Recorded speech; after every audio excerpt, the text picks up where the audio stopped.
အားလုံးပဲမင်္ဂလာပါဒီချဲကတကယ်ချမ်းပါဒီချဲဒီလေးပါပြောပြမှာလဲဆိုရင် Asta အကြောင်းကိုပြောပြမှာဖြစ်ပါတယ်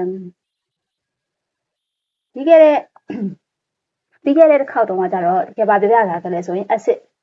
ကိုနာမည်ပေးပြီးပြောပြထားတယ်เนาะပြီးတော့သူနဲ့ပတ်သက်တဲ့ဟာလေးတွေနည်းနည်းပြောထားတယ်အခုကဘာအကြောင်းပြောမလဲဆိုရင် Asta အကြောင်းပြောမယ်ပေါ့နော် Asta ဆိုရင်သိထားမှာက Asta နဲ့ acid ကဘာလဲဆိုလို့ရှိရင်အမေနဲ့သမီးပဲဘာလို့လဲဆိုရင် Asta ဆိုတာက acid ကဆင်းသက်လာတာ acid ရဲ့ function နဲ့ကဘာဖြစ်မလဲ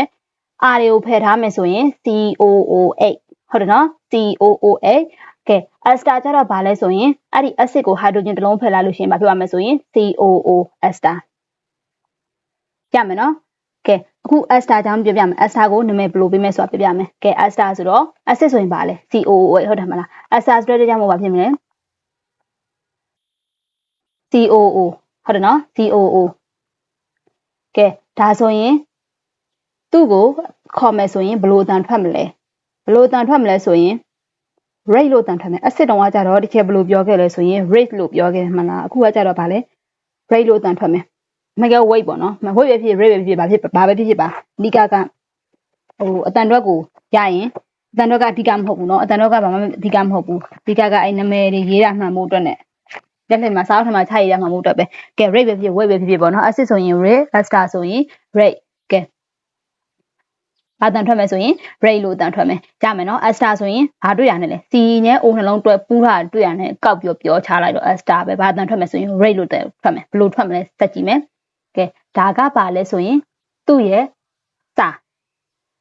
အုပ်ထဲမှာပါတဲ့စာဘာတွေရေးထားဆိုတာဖတ်ပြမယ်နော် Asta တဲ့ Asta တွေက carboxylic acid derivative ပြောပြီးသားနော် acid ကနေပြီးတော့လာတာ acid ကအမအေး Asta ကသမီးအဆိုရင် derivative ဆိုတာကဆင့်ပွားထားတာပါတဲ့ in which အဲ့ဒီမှာဆိုရင် hydroxide group acid မှာဆိုရင် OH group ဖြစ်တယ်အဲ့ဒါကို have been replaced ဆိုတာကအစားထိုးထားတယ်ဘာလဲဆိုရင် alkoxy ဆိုတဲ့ OR group နဲ့အစားထိုးထားတယ်တဲ့ဒါဆိုရင်ရပြီ OH ကိုဖယ်တဲ့ OR ကိုအစားသွင်းတယ်သူဖယ်ခြင်းဖယ်သွင်းရင်သွင်းအဓိကကျောင်းသားတို့သိထားမှာပါလဲဆိုရင် COO တွေ့တာနဲ့ Asta အတန်တွက်ကပါလဲ rate ကြမယ်နော်ဒါကသူပြောထားတဲ့ဟာဒီမှာဆိုရင် acid မလား COOH နော်ကဲအဲ့ဒီ OH ညမှာဘာထည့်မလဲဆိုရင် OR ပေါ့နော် OR ထားတွင်းမယ်လွယ်မှတ်ရင် hydrogen နဲ့ R နဲ့အဲ့ဒါကွာသွားတယ် acid ဆိုရင် COH acid ဆိုရင် COH Asta ဆိုရင် COO ကြမယ်နော်ဒါက example 3ခုရှိတယ် example 3ခုကိုနာမည်ပေးမယ်ဆိုရင်ဘယ်လိုနာမည်ပေးမလဲကြည့်မယ် common name နဲ့ပေးမယ် IUPAC name နဲ့ပေးမယ် common name နဲ့ပေးမယ်ဆိုရင်ချက်ပြောရမလား COO တွေ့ရတယ်ဘာပဲလဲ Asta ကဲအရင်ဆုံး common ကိုကြည့်လိုက်တယ် Asta ဆိုတော့တွေ့ပါပြီသိပါပြီကဲ functional group ရဲ့ညာဘက်ကနေစခေါ်မယ်ကာဗွန်နှလုံးရှိတယ်တစ်လုံး CH3 ကဘာလဲမီတိုင်းဟုတ်တယ်နော်ကာဗွန်တစ်လုံးနဲ့ရှိရယ်ဘာဆိုရင်မီတိုင်းဆိုတဲ့အကြောင်းဘာရင်ရေးမယ်ဆိုရင်တို့တွေမီတိုင်းကိုရေးမယ်မီတိုင်းကဲဒီမှာက common name ရင်ခေါ်မယ်နော် common name ဆိုကာဗွန်တစ်လုံးနဲ့ acid ဆိုရင်ဘာလဲ formic acid ဒါဆိုရင်မီတိုင်း formic ပေါ့ဟုတ်တယ်မလားမီတိုင်း formic နော် common name ကြတော့နည်းနည်းလေးမှတ်ရမယ်နော် common name ဆိုတာကအလွယ်ခေါ်တဲ့နာမည်တွေဆိုတော့ तू ကအမျိုးမျိုးရှိတယ် IUPAC name ကကြတော့ तू က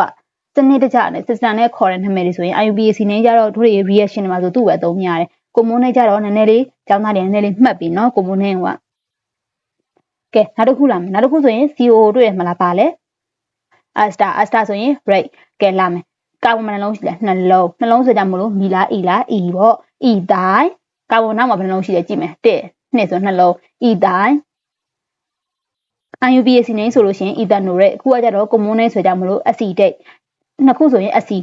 နော် common name မှာနှစ်ခုဆိုရင်ကာဗွန်နှလုံးဆိုရင် acid ဒါဆိုရင်ဘာဖြစ်မလဲနောက်မှာရှိရတဲ့ကြောင့်မလို့ CA အတိုင်း C2H5 က အတိုင်းပြီးရင်ကာဗွန်နောက်ဘယ်နှလုံးနှလုံးဆိုကြောင့်မလို့ acetate ဟုတ်တယ်နော်ကဲနောက်တစ်ခုလာမယ်နောက်မှာ functional group နောက်မှာမီတိုင်းဆိုတဲ့ကြောင့်မလို့ပါရေးမယ်မီတိုင်းပြီးရင်နောက်မှာဗာလဲရှင်ကာဗွန်ကဘယ်နှလုံးလဲ1 2 3လုံးဆိုရင် propionate စလုံးပေါင်းသူချကြည့်နော် propionate ကဲ IUPAC နဲ့ IUPAC နဲ့ကတော့အလွယ်ဆုံးပဲကာဗွန်ရဲ့နောက်ဘယ်နှလုံးရှိလဲsorry functional group ရဲ့နောက်မှာဘယ်နှလုံးရှိလဲဆိုရင်ကာဗွန်တစ်လုံးဆိုကြမလို့ပါလဲမီတိုင်းနောက်မှာကာဗွန်တစ်လုံးဆိုရင်ပါလဲမီပေါ့ပြီးရင် rate နဲ့တန်ထွက်တော့ methanol rate ပေါ့မီတိုင်း methanol rate နော်မီတိုင်း methanol rate ကဲနောက်တစ်ခုဆိုရင်နောက်ကကာဗွန်ဘယ်နှလုံးလဲနှလုံးဆိုရင်ပါလဲ e တိုင်းပေါ့ပြီးရင်ကာဗွန်နောက်မှာဘယ်နှလုံးရှိလဲနှလုံးဆိုကြမလို့ ethanol rate ပေါ့ IUPAC နဲ့ကအရင်ခေါ်တာလွယ်တယ်နောက်တစ်ခုကပါလဲကောင်းမလုံးရှိတယ် functional ကတစ်လုံးလုံးစကြပါဖြစ်မယ်မီတိုင်းပေါ့ပြီးရင်နောက်ကဘယ်နှလုံးရှိလဲ1နောက်နှလုံးနဲ့ဆိုရင်3လုံးဆိုရင် propionate propionate နော်ခုနကဟာဒါကြတော့ propanorate နော် rate နော်ဒါက rate နဲ့ဆုံးတယ်ဒါက propionate ဒါက rate သလုံးပေါင်းအတန်တော့မတူဘူးနော်နည်းနည်းလေးမှတ်တာအဓိကကလေ IUPAC နည်းကိုရင်ရအောင်လို့ပြီးရင် common name ကနည်းနည်းလေးသူ့ရဲ့ပြောင်းလဲသွားတဲ့အချက်လေးတွေကိုပဲလိုက်ပြီးတော့ရှင်းကြည့်လိုက်ရမယ်နော်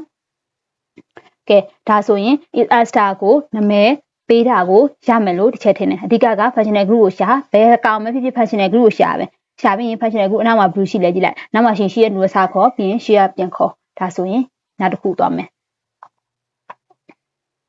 ဒါဆိုရင် example လေးတွေလာမယ် example မှာ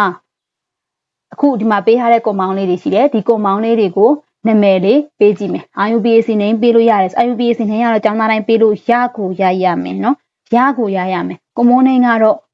အချို့ဟာတွေမရလည်းကိစ္စမရှိဘူးဘာလို့လဲဆိုရင်ဒီ grade 12အနေထားမှာဒီတော့ common name ခက်တွေတော့မမေးလောက်ဘူးလို့တစ်ချက်ယုံကြည်ထားတယ်ပေါ့နော်တစ်ချက်ခက်မှန်းတယ်ဒါကြောင့်မို့ IUPAC name ကိုတော့ရမယ်ဒီမှာဆိုရင်ကာမုံမှာကိုမောင်းလာတော့ရှေ့မကြည့်လိုက်မယ်ဘယ်သူပါလဲဆိုတော့ C နဲ့ O နှလုံးပူးထားတာတွေ့လားဒါဆိုတာလည်းဗာလဲဆိုရင် Aster ဆိုတာသိရမယ်ပြီးရင်နောက်မှာကာမုံဘယ်နှလုံးရှိလဲ C2 85 C2 C3 ရပါလဲဒီတိုင်း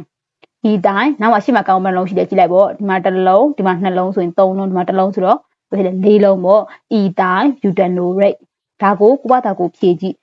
ဗီဒီယိုလေးတွေနားမှာခဏလောက်ရက်လိုက်နော်ခဏလောက်ရက်ပြီးလို့ရှိရင်ကိုဘာသာကို IUPAC ငိမ့်လေးကိုဖြည့်ကြည့် common name လေးကိုရတဲ့လောက်ဖြည့်ကြည့်ပြီးရင်ဒီချက်အဖြေလေးပြမယ်အဖြေမပြခင်မှာဒါလေးကိုခဏလောက်ရက်လိုက်နော်ကဲဒါဆိုရင်ဒီချက်ဖြေပြမယ်နော်မှန်လားကိုဘာသာကိုတိုက်ကြည့်တယ်ဟလား